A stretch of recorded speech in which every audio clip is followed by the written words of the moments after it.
non ho tirato, perché sto bel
Come on, put the phone. It's not the post office.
Hare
Vandeham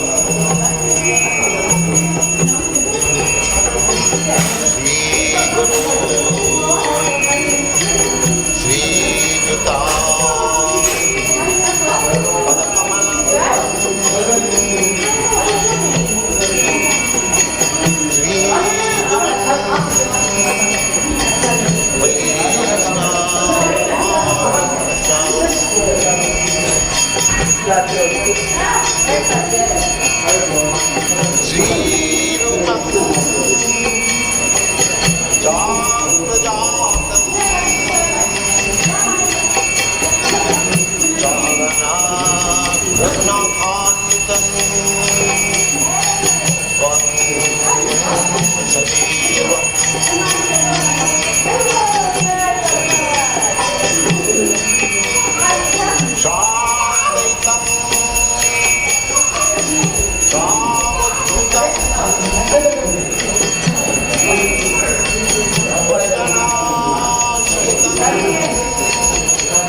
Nityananda, Shri Advaita Gadadhara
Yes, I know. Should be next month. A lot of material is recorded. Sri Guru Sri Yuta Padakamanam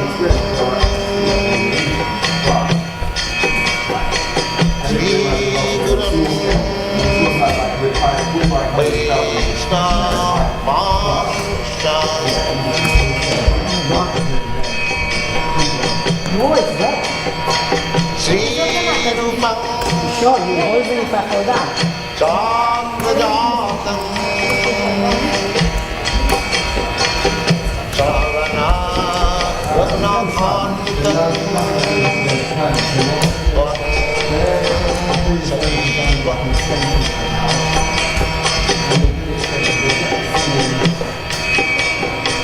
Shantaitam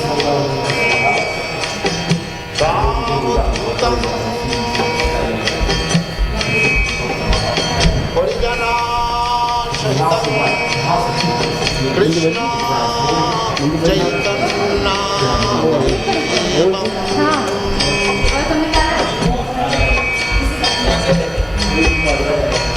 Sri Radha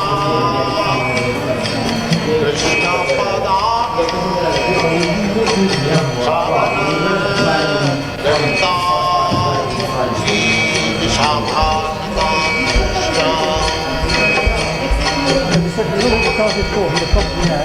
There's no there. Sri Krishna Chaitanya Prabhu Nityananda Sri Advaita Gadadhar Sivasati Gaurabhakta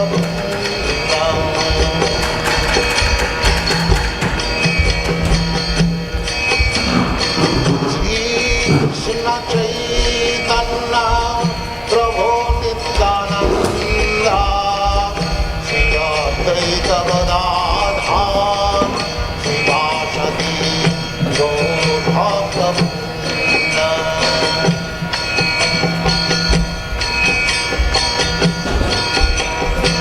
Sri Krishna Chaitanya Prabhu Nityananda Sri Advaita Gadadhar Sivasati Gaurabhakta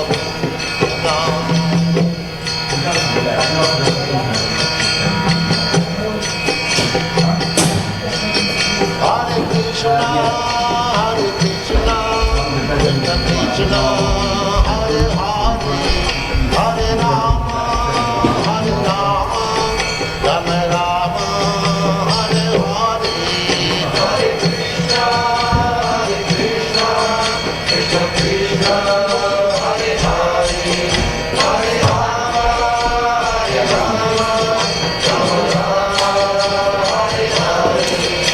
Hare Krishna, Hare Krishna, Krishna Krishna, Hare Hare, Hare Rama, Hare Rama, Rama Rama, Hare Hare. Hare Krishna, Hare Krishna, Krishna Krishna, Hare Hare, Hare Rama, Hare Rama, Hare Hare. Hare Krishna, Hare Krishna, Krishna Krishna, Hare Hare, Hare Rama, Hare Rama, Rama Rama,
Hare Rama, Rama Rama, Hare Hare. Hare Krishna, Krishna Krishna, Hare Hare, Hare Rama, Rama Rama, Hare Hare. Hare Krishna, Krishna Krishna, Hare Hare, Hare Rama, Rama Rama, Hare Hare. Hare Krishna, Krishna Krishna, Hare Hare, Hare Rama, Rama Rama, Hare Hare. Hare Krishna, Krishna Krishna, Hare Hare, Hare Rama, Rama Rama, Hare Hare. Hare Krishna, Krishna Krishna, Hare Hare, Hare Rama, Rama Rama, Hare Hare. Hare Krishna,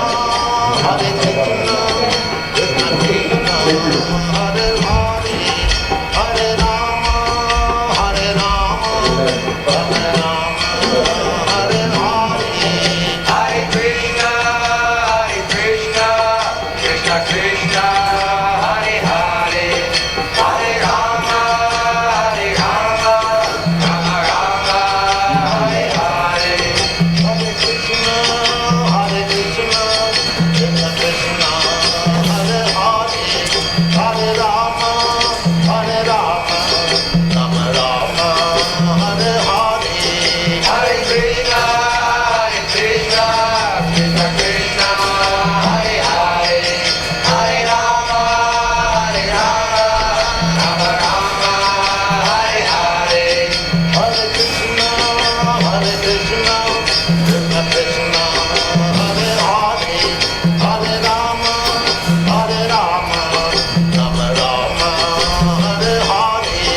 Hare Krishna, Krishna Krishna, Hare Hare, Hare Rama, Rama Rama, Hare Hare. Hare Krishna, Krishna Krishna, Hare Hare, Hare Rama, Rama Rama, Hare Hare. Hare Krishna, Krishna Krishna, Hare Hare, Hare Rama,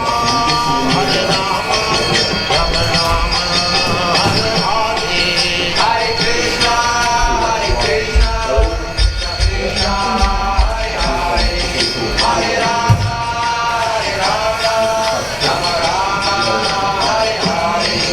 Hare Krishna, Krishna Krishna, Hare Hare, Hare Rama, Rama Rama, Hare Hare. Hare Krishna, Krishna Krishna, Hare Hare, Hare Rama, Rama Rama, Hare Hare. Hare Krishna, Krishna Krishna, Hare Hare, Hare Rama, Rama Rama, Hare Hare. Hare Krishna, Krishna Krishna, Hare Hare, Hare Rama, Rama Rama, Hare Hare. Hare Krishna, Krishna Krishna, Hare Hare, Hare Rama,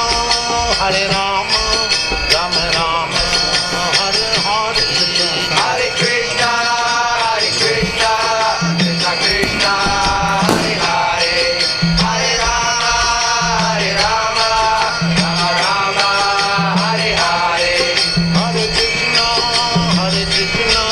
Krishna Krishna, Hare Hare, Hare Rama, Rama Rama, Hare Hare. Hare Krishna, Krishna Krishna, Hare Hare, Hare Rama, Rama Rama, Hare Hare. Hare Krishna, Krishna Krishna, Hare Hare, Hare Rama, Rama Rama, Hare Hare. Hare Krishna, Hare Krishna, Krishna Krishna, Hare Hare, Hare Rama, Hare Rama, Rama Rama, Hare Hare. Hare Krishna, Krishna Krishna, Hare Hare, Hare Rama, Rama Rama, Hare Hare. Hare Krishna.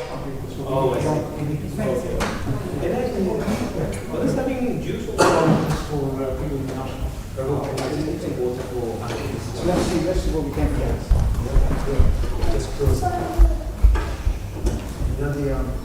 I'm trying to send you the stopper.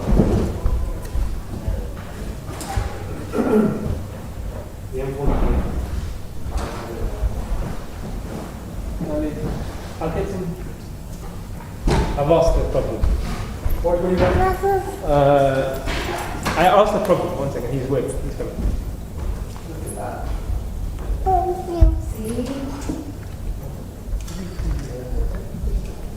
Could you ask the problem back? Because I need to see.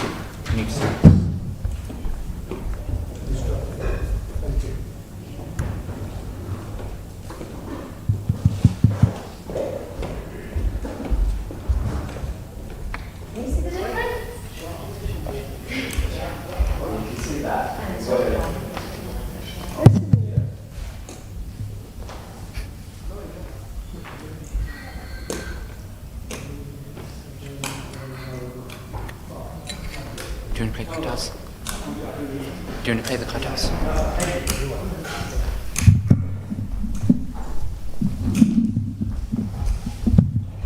Hare Krishna.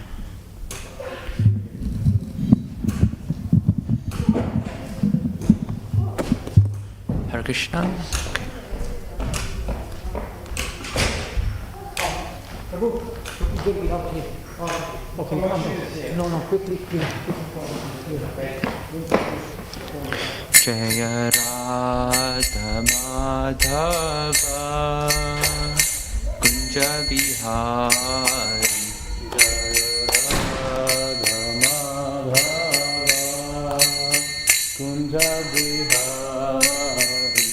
Jaya Radha Madhava Kunja Bihari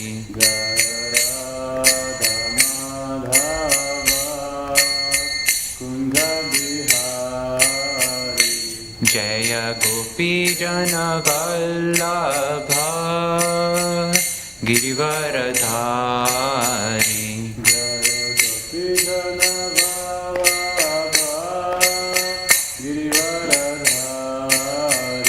Jaya Gopi Jana Vallabha Girivaradhari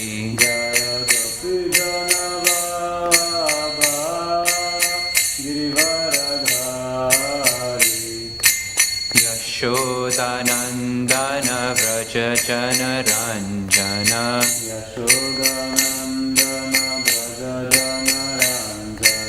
Yashodanandana Vraja Jana Ranjana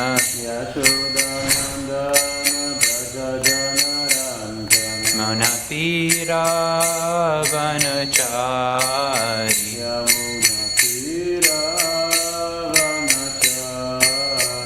Yamuna Tira Vanachari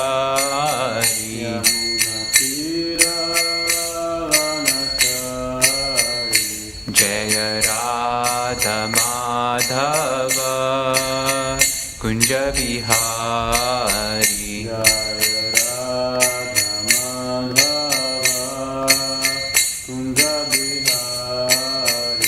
Jaya Gopi Jana Vallabha Girivaradhari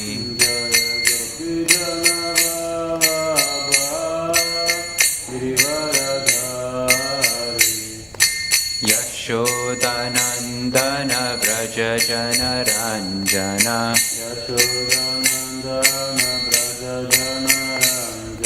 Munatira Vanachari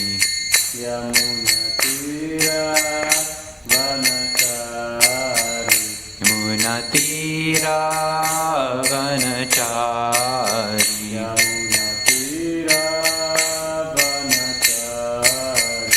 Jaya Radha Madhava Kunja Bihari.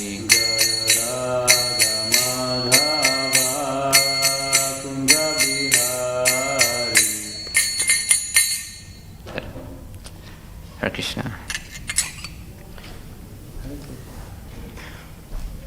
Om Namo Bhagavate Vasudevaya. Om Namo Bhagavate Vasudevaya. Om Namo Bhagavate Vasudevaya.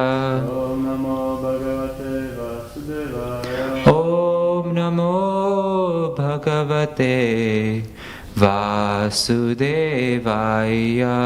Om Namo Bhagavate Vasudevaya. So today we'll go through 6.18, but because there wasn't any class yesterday, I'll just read out 6.17 and then go to 6.18. So the translation for 6.17 is, he who is regulated in his habits of eating, sleeping, recreation and work can mitigate all material pains by practicing the yoga system. Bhagavad Gita 6.18. Yada viniyatam chittam atmanyeva vatishtate nispriha sarvakamebhyo yukta ityuchyate tada. Word for word. Yada, when. Viniyatam, particularly disciplined. Chittam, the mind and its activities. Atmani, in the transcendence. Eva, certainly. Avatishtate, becomes situated. Nispriha, devoid of desire. Sarva, for all kinds of. Kamibhya, material sense gratification. Yukta, well situated in yoga. Iti, thus. Uchyate, is said to be. Tada, at that time. It's Bhagavad Gita 6.18. So translation and purport by His Divine Grace A.C. Bhaktivedanta Swami Prabhupada. When the yogi, by practice of yoga, disciplines his mental activities and becomes situated in transcendence, devoid of all material desires, he is said to be well established in yoga. Purport.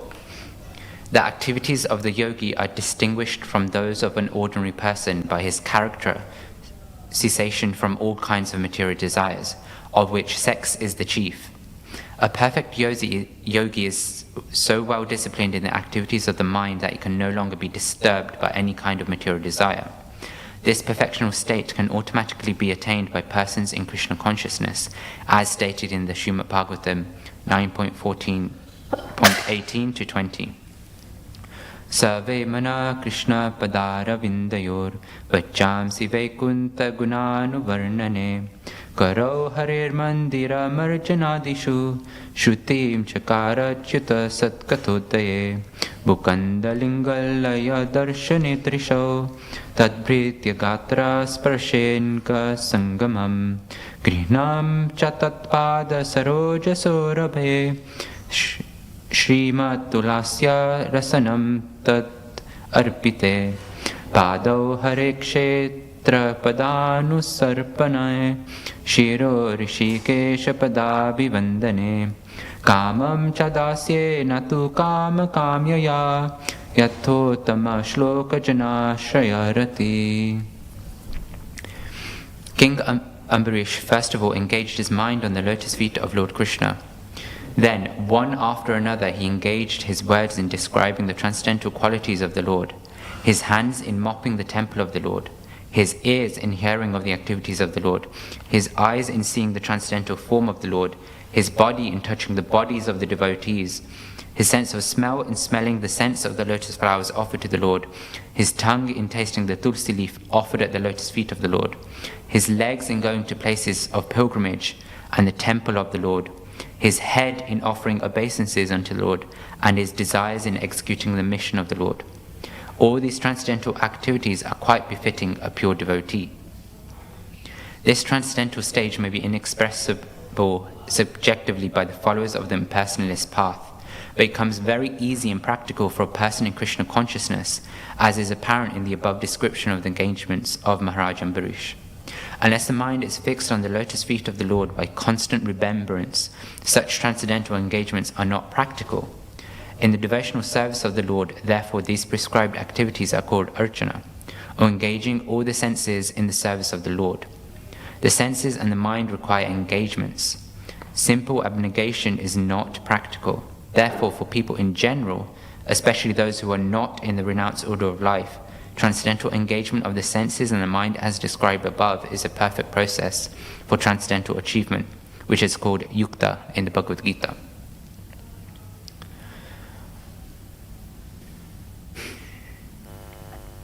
Om Ajnanatimirandasya Jnananjana Shalakaya Chakshur Unmilitam Yena Tasmai Shri Gurave Namaha Shri Chaitanya Manobhishtam Stapitam Yena Bhutale Swayam Rupa Kadamayyam Dadati Swapadantikam Vandeham Shri Guru Shri Utapadakamalam Shri Gurun Vaishnawamascha Shri Rupam Sagrajatam Sahagana Raghunathanvitam Tam Sajivam Sadhavaitam Savadutam Parijana Sahitam Krishna Chaitanya Devam Shri Radha Krishna Padan Sahagana Lalita Shri Vishakhan Vitamascha He Krishna Karuna Sindhu Dinabandhu Jagatpate Gopesha Gopika Kanta Radha Kanta Namostute Tapta Kanchana Gaurangi Radhe Vrindavaneshwari Vrishabhanu Sute Devi Pranamami Hari Priye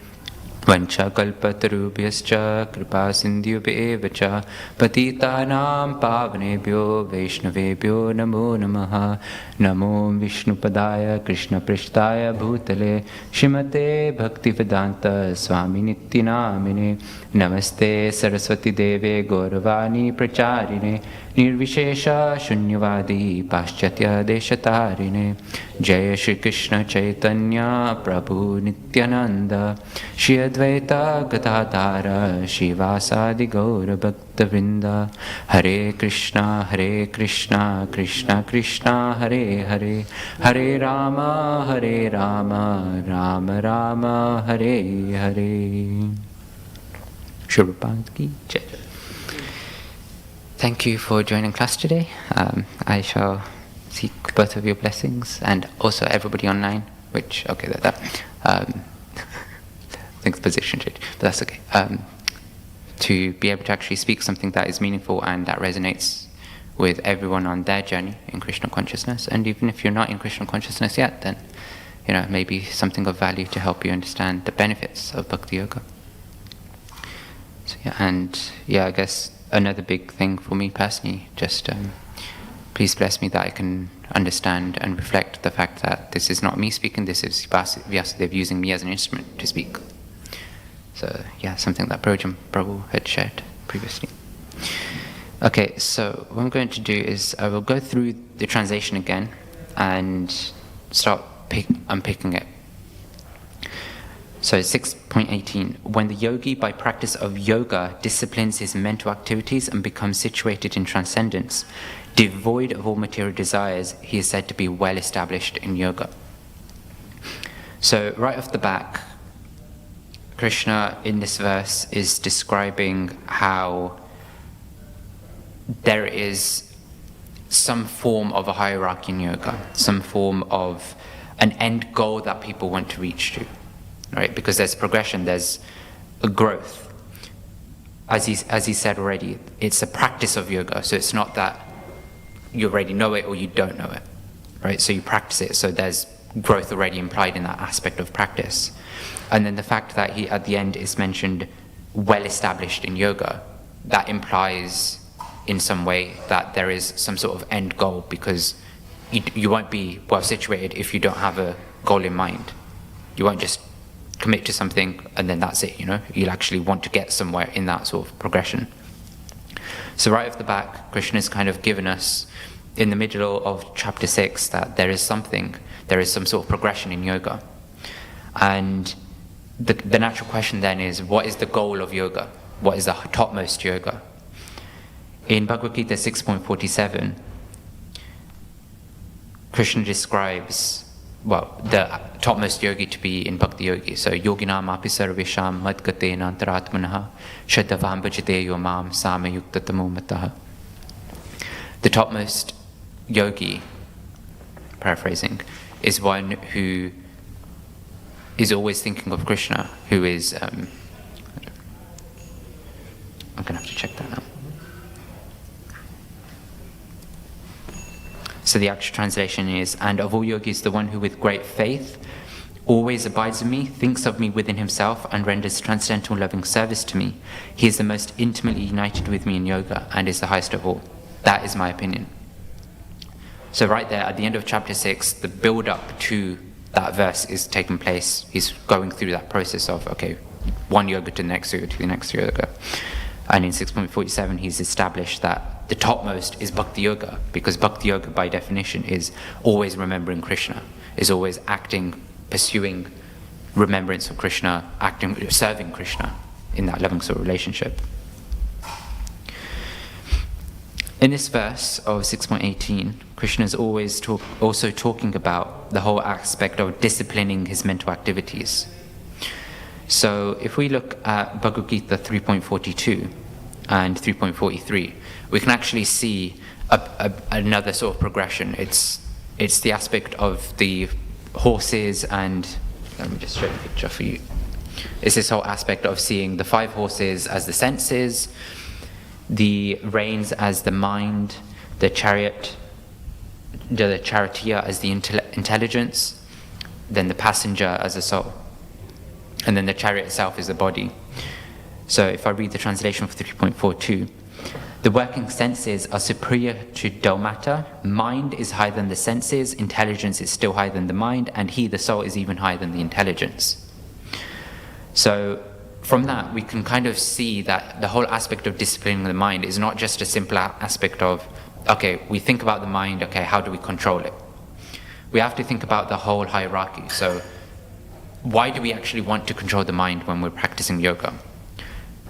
The aspect here is that our senses, taking the analogy of the chariot, the horses are the 5 senses. Each sense sometimes wants to go in its different directions. Sometimes you might smell a flower. Oh, I want to go there and smell the flower. That's what that horse is just deciding.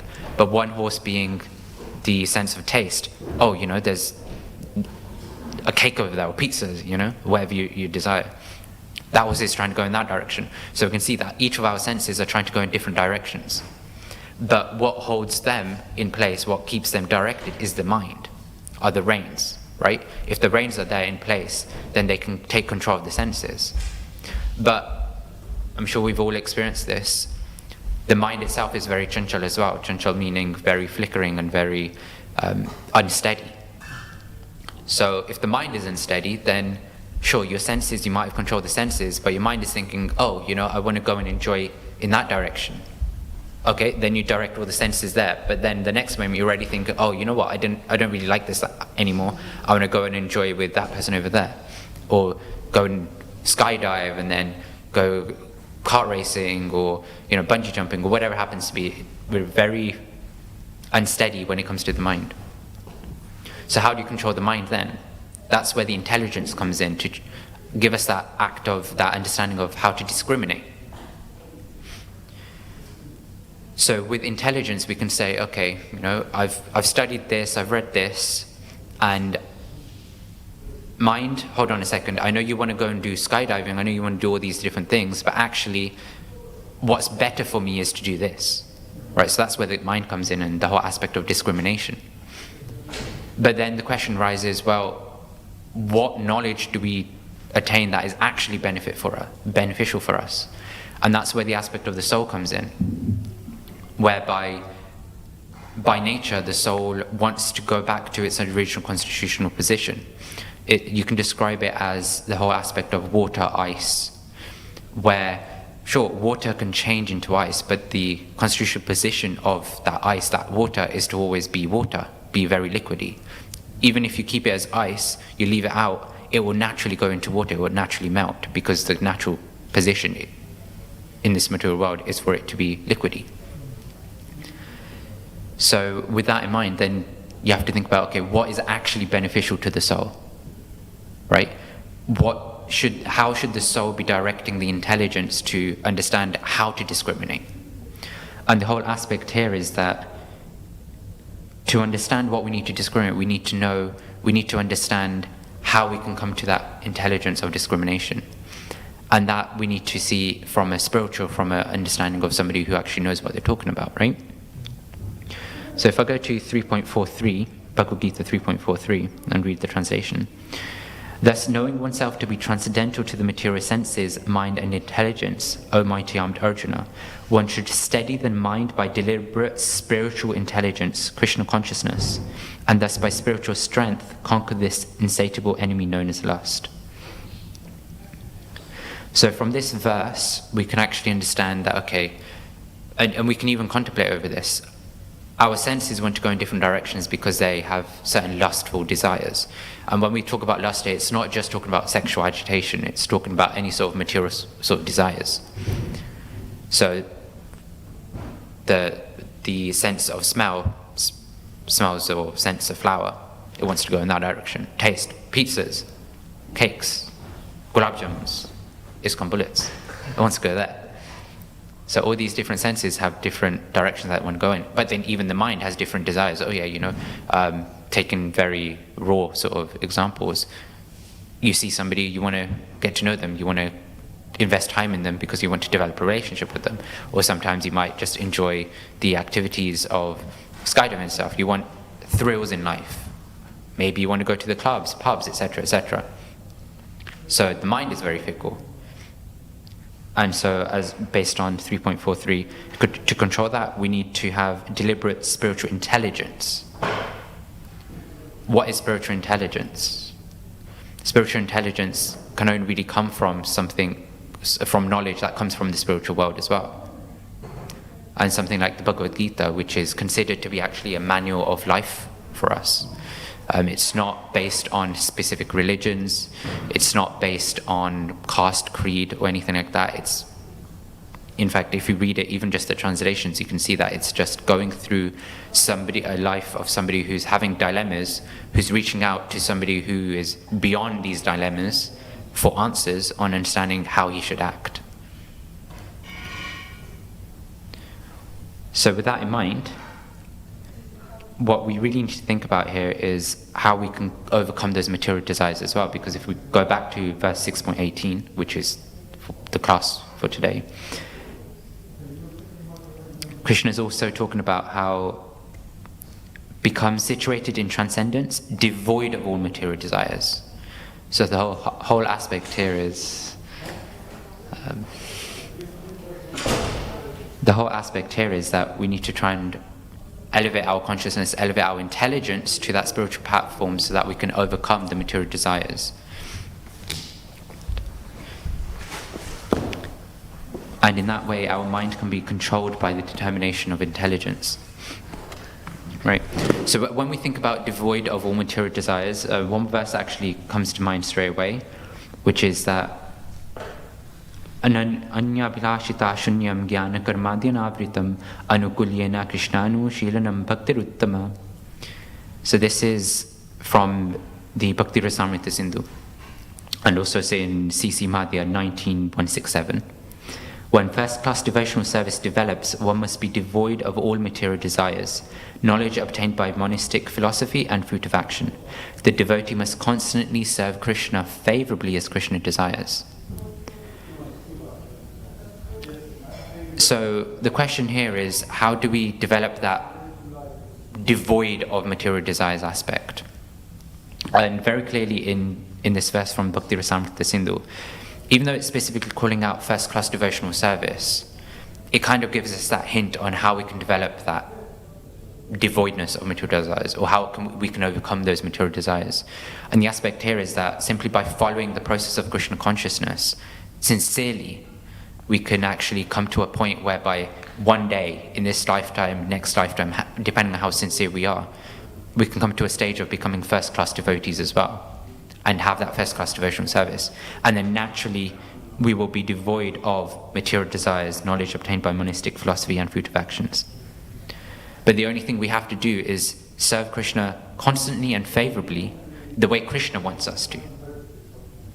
Oftentimes, at least, especially in my case, right, I'll talk about Jamnashtami celebrations and the whole lead up to it.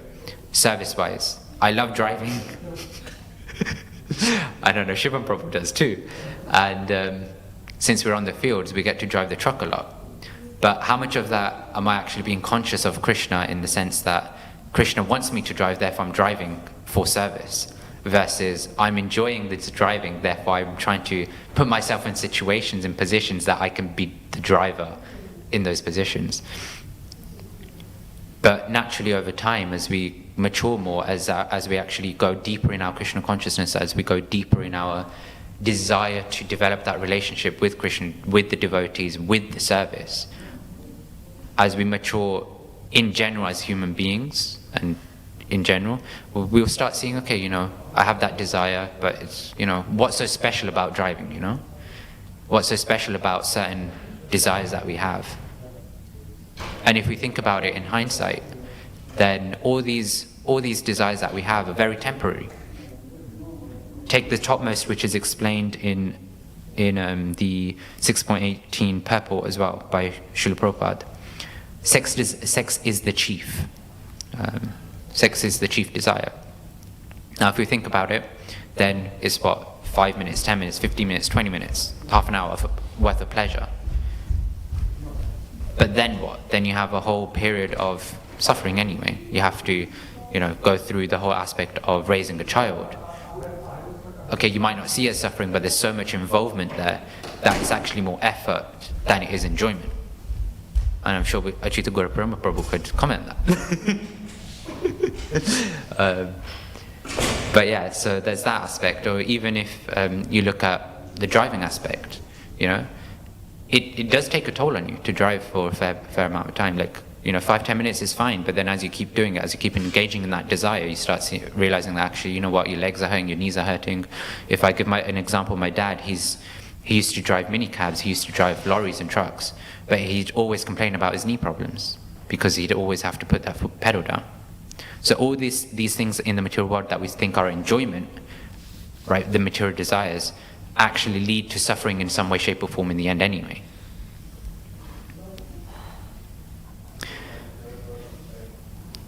So if I go through the purport as well, so further on in 6.18, Srila Prabhupada talks about the whole example of King Ambarish.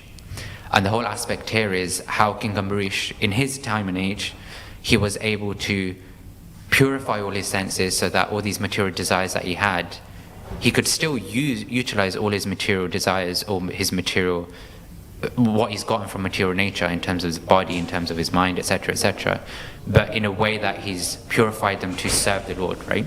So if we go through the translation of the Sanskrit that we spoke through in purport before, King Ambarish first of all engaged his mind on the lotus feet of the Lord Krishna. Then one after another he engaged his words in describing the transcendental qualities of the Lord, his hands in mopping the temple of the Lord, his ears in hearing of the activities of the Lord, his eyes in seeing the transcendental forms of the Lord, his body in touching the bodies of the devotees, his sense of smell in smelling the scents of the lotus flowers offered to the Lord, his tongue in tasting the tulsi leaf offered at the lotus feet of the Lord, his legs in going to places of pilgrimage and the temples of the Lord, his head in offering obeisances unto the Lord, and his desires in executing the mission of the Lord.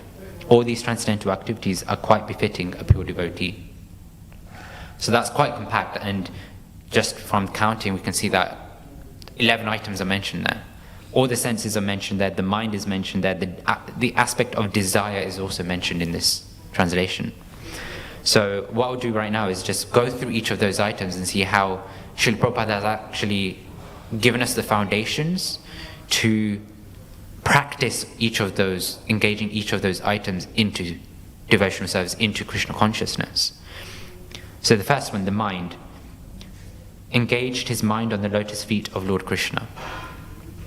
In Krishna consciousness, in ISKCON, Srila Prabhupada has always emphasized for us to control the mind in such a way that we're always meditating on Krishna.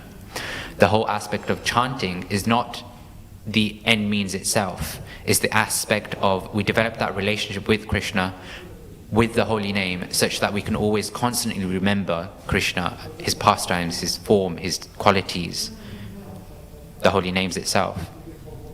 So that's the mind. Words in describing the transcendental qualities of the Lord. The verse that comes to mind here is Nectar Instruction 1, which is Vacha Vegam, Manasa Krodha Vegam, Jiva Vegam, Udarapasta Vegam, Yetam Vegan, Yovishaheta Dira, Prithvim Shashishyat, no. Etam, okay. I have it. Va Vegam, Udarapasta Vegam, Yetam Vegam, Yovishaheta Dira. Sarvam Prithivam Anyway, thank you. So the Vacha Vegam is basically controlling speech. But the aspect of controlling speech in modern times is to basically say, okay, just don't speak anything. Right? Control speech, don't say anything. Somebody's cursing you, don't say anything. Somebody's being pleasant to you, don't say anything. Just don't speak. But we all love to act. We can't stop our speech. At some point in time we will speak because it's going to build up in our mental space. So what has Srila Prabhupada given us? He's given us the concept of that controlling our speech is not about saying nothing, it's about saying nothing mundane. It's about speaking about Krishna, speaking to Krishna's devotees in a form that is conducive to developing their Krishna consciousness as well as ours. So that's the aspect of controlling speech. Second one, or the words, second one is hands in mopping the temple of the Lord. Now, Srila Prabhupada has given us many temples, and Srila Prabhupada's disciples and grand disciples and the devotees and followers of Srila Prabhupada are also looking to build temples. The aspect of temples is not that we come in and just have a social gathering or just come in for prasadam. The aspect here is that we come in, find a place where we can engage, have that sadhu sangha with the devotees, engage in talking about Krishna, but also serving Krishna by doing the same thing that Ambrish Maharaj did, mopping the floors, cleaning the temple, making the temple a place whereby not only would we stay, but we'd want everybody else to stay as well. Next one is ears in hearing of the activities of the Lord. So I think this is kind of natural, like I'm sitting here giving a speech, everybody's ears are open, right? So Srila Prabhupada has established this whole concept of giving classes, giving lectures, right? The morning program ends with a class. In fact, the morning program itself is based on hearing. From the arti to the japa to the class. We're always hearing. Eyes in seeing the transcendental forms of the Lord. So unfortunately the darshan curtains are closed right now. But once they're open, we can see the Lord. We can see the Lord's lotus feet. We can see what paraphernalia they're wearing. We can see the flower garlands. We can see the type of flute that he's holding, that Krishna is holding. We can see Gauranatai deities. We can see Sitaram Lakshman deities, Hanuman deities. But even around us in the temple, we can already see that actually there's Narsimadev, there's Chaitanya Mahaprabhu, then there's the Leelas, and then Srila Prabhupada, etc. as well, and the Panchatattva. So it's not just that, oh, the curtains are closed, so now we can't use that aspect of seeing. We can look around us and actually see everything as Krishna's items. And when we get to higher stages, we can even start seeing Krishna within living entities. And the other aspect that Srila Prabhupada has given us is, again, the whole temple sort of atmosphere, which is devotees. It is described that actually seeing devotees is akin to seeing Krishna as well, especially pure devotees. Next one is his body in touching the bodies of the devotees. So I guess from Srila Prabhupada's perspective, this wasn't something he necessarily established per se, but it's something that he would do when he'd greet devotees, etc. He would give them that compassionate hug. He would give them that compassionate exchanges and that loving exchanges. When we meet devotees, even in this day and age, a big thing for our sort of age group is to hug or to fist bump or to handshake, etc. All that is contact of devotees. But again, I come back to the consciousness. Are we doing it in the consciousness that, hey, this is a devotee that I'm appreciating and having interactions with, or this is just another living person that I actually have a nice relationship with, therefore I'm interacting with them? Because if we think about it, all the devotees are the devotees of the Lord, and we should have that same sort of reciprocation with everyone. Next one is sense of smell. In smelling the scents of the lotus flowers offered to the Lord. And this happens even today from Srila Prabhupada.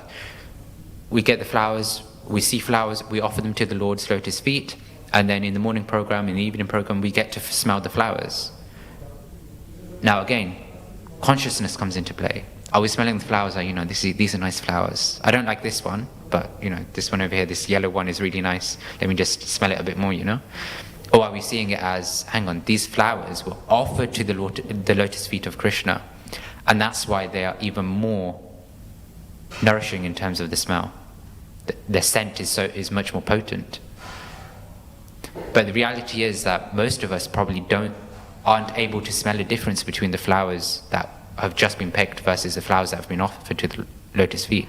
But having that consciousness that this has been offered to the lotus feet of the Lord can build that sort of consciousness, and over time it can help elevate ourselves and our sense of smell to be purified. Legs and go to places of pilgrimage in the temple of the Lord. So I did read somewhere that actually Srila Prabhupada wanted everybody who lives in the temple to go to Vrindavan, I think once a year, I think it was. I don't know if that's correct. So that whole aspect of pilgrimage exists even if you're living at the dham of, like, say, Manor or Soho or whatever temple you're staying in. Srila Prabhupada wanted brahmacharis to go to these places of, like, Vrindavan, Jagannath Puri, etc., and visit them. And then the whole aspect of visiting temples as well. Most of us live, whilst we're living on the manor grounds, we live away from the temple quarters itself. And we walk to the temple quarters. That in itself, our consciousness, we have to go to morning program, it's 4:30, what am I doing waking up so early? I'd rather just sleep. But hang on a minute. I'm using my legs in service of the Lord because I'm actually walking to the temple, or if we're driving because we don't live at the temple, then I'm still traveling to the temple. Not so that people see that I'm attending Mangal Arati, but so that the Lord can see me and I can see the Lord. Off topic, but there is a little description about Mangal Arati whereby it's described that actually that whole period of the curtains opening and then closing again is, as we know, it's basically just about to be morning in terms of that 4:30 time period. And as we know, Krishna and the gopis have their exchanges during the night times because they can't have them during the day because the gopas are taking Krishna everywhere. So that time period of that Mangal Arati time period is when Radha and Krishna are basically meeting for the final time before they have to depart. And we as followers of Rupa Goswami, we're in that Manjari sort of lineage, whereby we actually want to support the gopis and the Manjaris to go, okay, let's be there for Radha Krishna as they depart. We can meditate on that when we're trying to go to the Mangal Arati, that, I'm going there to give them support that, you will see each other again, right? Because once the curtains close, they open again and they're in their daytime clothes and they look so much more elegant, right? And, personal reflection is that I have kind of seen a difference in terms of the mood of Radha Gokulananda when you see them in Mangal period versus, during the Guru Puja and stuff, when the curtains open there. You can actually see that sort of difference.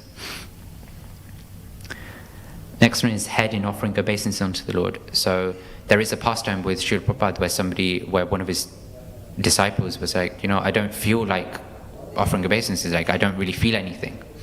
But Srila Prabhupada said, offer it anyway.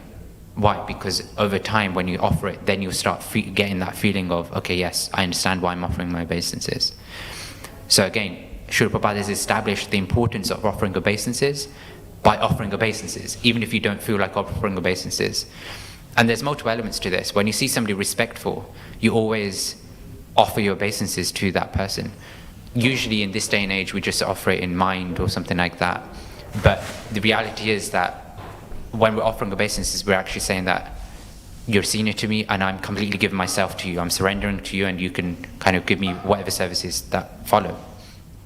So that aspect is there by showing it externally, by saying, you know, we are going down at your lotus feet. And the lotus feet is where we start looking at all these great personalities as well. We don't look at them face on first. We should always start looking at them from the lotus feet. The last one is desires in executing the mission of the Lord, and I think that is the most difficult one for all of us, whereby we have so many desires in this material world, and sometimes we might even say, you know what, it's okay, it's a desire, and you know, Krishna will take care of it, or you know, I want that big 5-bedroom house. I have no need for 3 bedrooms, but you know, I'm doing it for Krishna. And then what happens? Krishna gets the smallest room, you get the biggest room, your children get the next biggest room, and then the next room is a guest house, which you end up stockpiling anyway, right? So you go from, oh, I'm buying this house for Krishna, to giving Krishna the smallest room. So how much of that house is for Krishna? So how do we actually give our desires through the Lord? And that's where this whole parampara system really takes a big part. Because the aspect of the parampara system, the aspect of a spiritual master, is that we can take our desires to the spiritual master and say, this is kind of what my concept or my ideas of growth in Krishna consciousness, this is what I want to do in Krishna consciousness, or this is my desire in material life, right? Sometimes you don't even have to say it to the spiritual master, but by the fact that you're meditating on it, Krishna reveals to the spiritual master. And then the spiritual master can do many things, and the 2 prominent things that come to mind is, one is cut you like a sword. Basically put you in situations, give you instructions in such a way that you have to get rid of the desire, or you have to accept that actually spirituality is not so much for you, right? Because ultimately it's an instruction that you do something. Or on the flip side, they will engage that desire in such a way that it becomes Krishna conscious. Even if your mindset was 10% Krishna conscious originally, spiritual master will make it 20, 30, 40, 50, 60, and then before you know it's a full-on 100% spiritual desire, right? And again, I'll go back to the whole house example, for example. As grihastas, okay, you kind of need a place of residence. You can rent, you can purchase. With rent, you have a lot of headaches with landlords and so on and so forth. With a purchase, it's your place kind of thing. So you could take that desire to the spiritual master and say, or even natural, like, you know, I have a desire to have a house for Krishna. Spiritual master will know. You're going to give the smallest room, maybe not even a room, maybe you just give a shelf in your own room, you know, and then he'll be like, yeah, go for it. And then over time, spiritual master will be like, okay, so you've got a house, invite the devotees over to your home, right? Do some kirtan, do some sangha. And then, yeah, your deities have a small sort of place. Give them a bigger place, you know? Give them a bigger place. Give them a bigger room. So you do that. Then be like, now you're ready for Radha Krishna deities. And then forget all the desires that he had in terms of the house, because serving the lordships at home takes precedence. So over time, gradually over time, that whole desire of